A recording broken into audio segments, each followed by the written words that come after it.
জাতীয় অগ্রাধিকার ভিত্তিতে ইনশাল্লাহ এই সরকার যে কোনো মূল্যে তিস্তা ব্যারেজ মহাপরিকল্পনা বাস্তবায়ন করবে।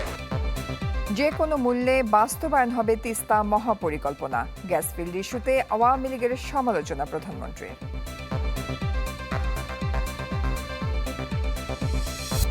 সংসদে অর্থ বিল পাশ হচ্ছে আজ।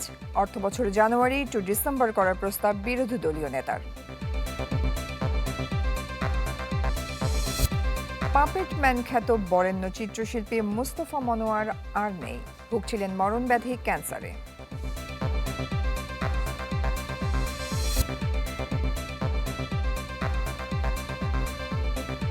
আমন্ত্রণ চ্যানেল 24 দুপুর 1টার খবরে। শুনছিলেন সিলন ফ্যামিলি ব্লেন্টি সংবাদ শিরোনাম। আপনাদের সাথে আছি আমি রোকসানা জয়ী।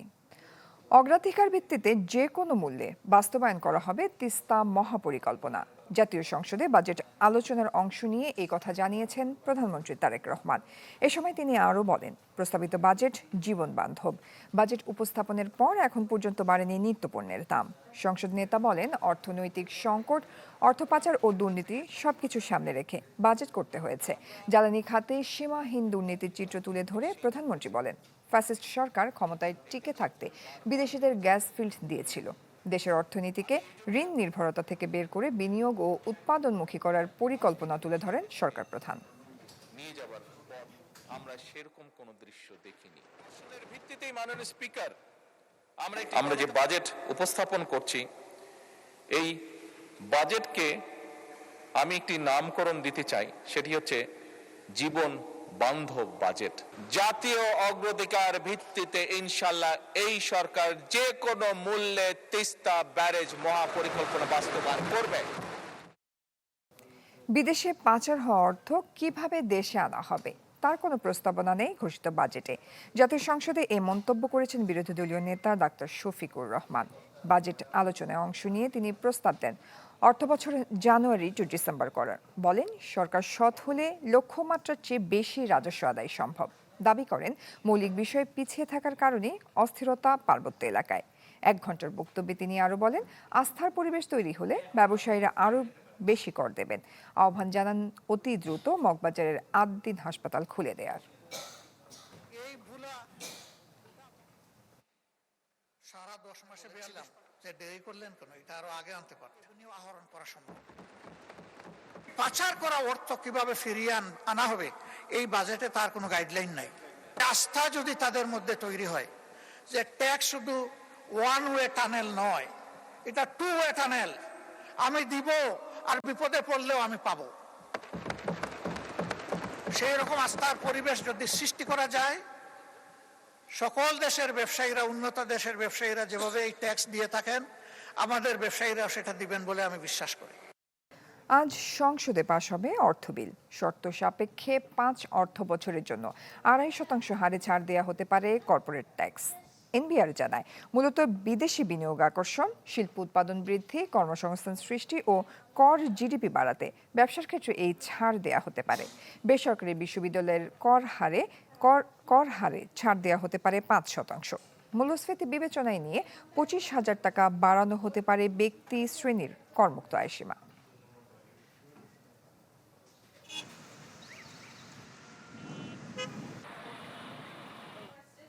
দর্শক, জাতীয় সংসদের বাজেট অধিবেশনে বক্তব্য রাখছেন প্রধানমন্ত্রী তারেক রহমান। আমরা সরাসরি চলে যাচ্ছি সেখানে।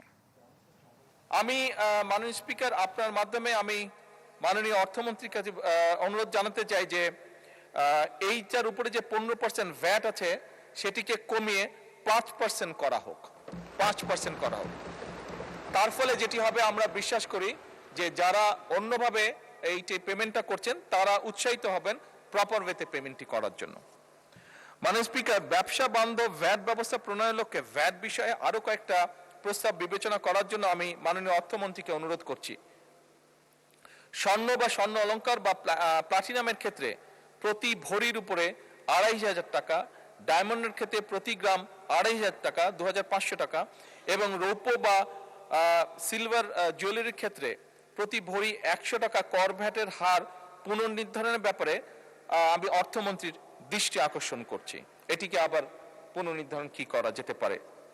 এছাড়াও মাননীয় স্পিকার, বিটিআরসির সাথে রেভিনিউ শেয়ারিং এর ক্ষেত্রে প্রযোজ্য যে 15% ভ্যাট সম্পূর্ণভাবে অব্যাহতি প্রদান এবং একই সাথে সকল প্রকার মাছ সরবরাহের ক্ষেত্রে যোগানদার পর্যায়ে 10% ভ্যাট সম্পূর্ণ অব্যাহতি প্রদান। একই সাথে মাননীয় স্পিকার দেশীয় শিল্প বিকাশের লক্ষ্যে ডাবল কেবিন পিকআপ, আমরা যারা রাজনীতি করি আমাদের ক্ষেত্রেও লাগে অনেক সময় মিছিল মিটিং সব কাজে যেতে, ক্যাম্পেনিং এর যেতে, তো ডাবল কেবিন পিকআপ এবং মাইক্রোবাস স্থানীয়ভাবে উৎপাদনের ক্ষেত্রে 15% যে ভ্যাট আছে এটিকে কমিয়ে আমি 5% করার প্রস্তাব করছি যারা লোকালি করছেন। মাননীয় স্পিকার, আদর্শ হারে ভ্যাট প্রদানে সহজীকরণের লক্ষ্য নির্দিষ্ট কিছু ক্ষেত্রে কোএফিসিয়েন্ট দাখিলের বাধ্যবাধকতা শিথিল করার বিষয়টি আমি বিবেচনা করার জন্য মাননীয় অর্থমন্ত্রীকে আহ্বান জানাচ্ছি। জাতীয় সংসদের বাজেট অধিবেশনে বক্তব্য রাখছেন প্রধানমন্ত্রী তারেক রহমান। আমরা তখন সরাসরি ছিলাম সেখানে। বরেণ্য চিত্রশিল্পী মোস্তফা মনোয়ার আর নেই। সকালে রাজধানীর একটি হাসপাতালে চিকিৎসাধীন অবস্থায় মারা যান তিনি। বয়স হয়েছিল 90 বছর। বাংলাদেশের পাপেট ম্যান হিসেবে খ্যাত মোস্তফা মনোয়ার দীর্ঘদিন ধরে নিউমোনিয়া ও প্রোস্টেট ক্যান্সারে ভুগছিলেন। কর্মজীবনে চিত্রকলা, শিশুতোষ অনুষ্ঠান নির্মাণ, টেলিভিশন ও সাংস্কৃতিক অঙ্গনে অসামান্য অবদান রেখেছেন মোস্তফা মনোয়ার। শিল্প ও সংস্কৃতিতে বিশেষ অবদানের স্বীকৃতিস্বরূপ 2004 সালে তিনি 21 পদক পান।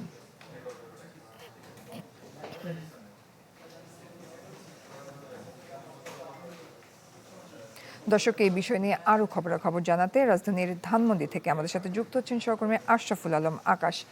আকাশ, এই মুহূর্তে আপনার কাছে কি খবর আছে জানাবেন?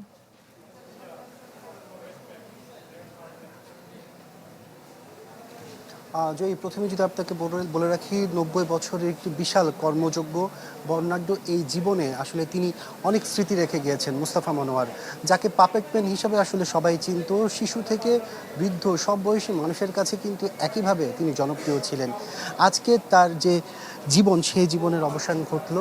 আপনি এখন দেখতে পাচ্ছেন আমি এই মুহূর্তে আছি আসলে তার যে ধানমন্ডির বাসভবন, তার ধানমন্ডির ঠিক বাসভবনের সামনে আসলে তার যে লাশবাহী ফ্রিজিং গাড়ি, সেখানে কিন্তু তার মরদেহটি রাখা হয়েছে।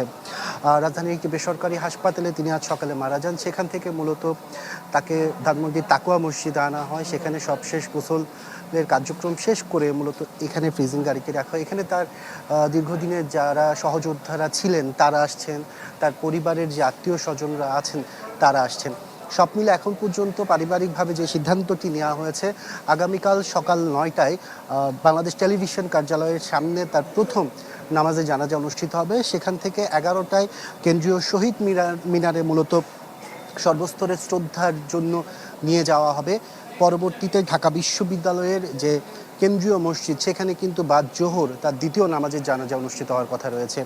এরপর তাকে নিয়ে যাওয়া হবে মূলত তার যে শিক্ষা জীবন যেখানে শেষ পর্যায়ে এসে কেটেছে, তার চারুকলা ইনস্টিটিউটের সামনে, সেখান থেকে মূলত তাকে বনানী কবরস্থানে দাফন দেওয়ার যে বিষয়টি, সেটি এখন পর্যন্ত পরিবারের তরফ থেকে জানানো হয়েছে। আর আজকে রাতে যে স্কয়ার হাসপাতাল, সেখানে মর্গে কিন্তু তার এই যে লাশ, সেটি কিন্তু রাখা হবে। এখন পর্যন্ত আমরা পরিবারের পক্ষ থেকে এতটুকুই সবশেষ তথ্য জানতে পেরেছি। জয়। আকাশ, ধন্যবাদ আপনাকে। দর্শক, বরেণ্য চিত্রশিল্পী মোস্তফা মনোয়ার মারা গেছেন আজ সকালে। সে বিষয় নিয়ে সবশেষ খবরাখবর জানছিলাম আমরা। পরবর্তী সংবাদ।